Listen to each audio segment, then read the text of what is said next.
Now that summer is over, you might think that gardening, your season to garden is over too, but that is not the case.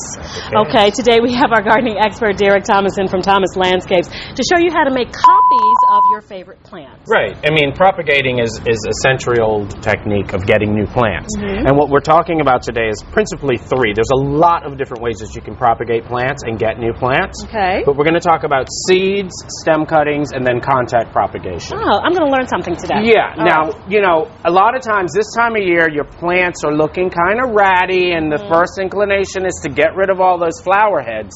The one thing about that is that those flower heads are loaded with seeds. Look at that. And if you properly store these seeds, you can have new plants next year without having to go out to the garden center and buy more. Things like basil. This is a Siam basil. You know, a lot of people love their basil. Well, this entire spike here is loaded with seeds that you can use next year. The one thing about seed propagation that you have to do, you have to make sure that the seeds are properly ripe. It goes from being fat and juicy to being dried. And then you also want to make sure that you find out if there's a special technique that the seed needs. For instance, echinacea seeds, which is this plant, they need a cold period before they will germinate, so they actually have to freeze before they will germinate. All right. The other way that we can do, and this is, I know someone has given you a plant at some point and said, oh, just take this, take it home, stick it in some water and it'll root.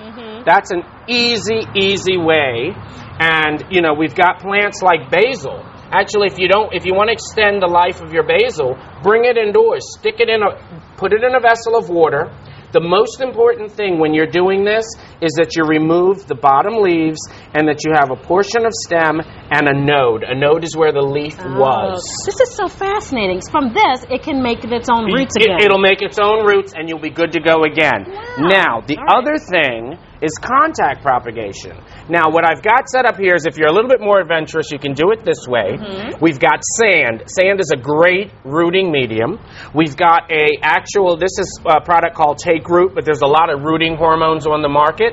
And what you want to do is, this is English ivy. Now, most people will think English ivy doesn't need any. It just grows. It just grows. Right. But you dip that in there, and then what you want to do is, you want to gently push that into the sand, and what I will do with this tray afterwards, same thing with coleus and everything like that, I will simply cover it over with a clear plastic so that it can get light.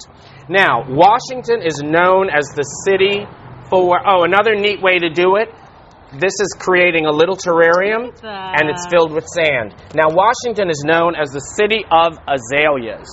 This is a great way right now to get things going for next year. What you want to do is you want to take a healthy shoot of the azalea, you want to push it down with some stakes. These stakes can be found at a garden center. And then you want to cover that part of the stem. What will happen is that the plant will actually root out. What? And next year you can cut that away, removing the pot, keep it well watered, and you'll have your favorite azalea, a new plant. That is amazing, Derek. I love that. All Wonderful way to do it. This man is a genius. He really is, and he is our gardening expert. This, of course, Derek Thomas Landscapes. All of these tips on myfoxdc.com because you got a brand new page. Right, and then also thanks to Ed's Plant World, you can check them out. They've donated the plants that we've used today. I love it. All right, Derek, thanks so much. Tony, back to you. Very cool stuff. Thank you, Allison. Thank you, Derek. We appreciate it. All right.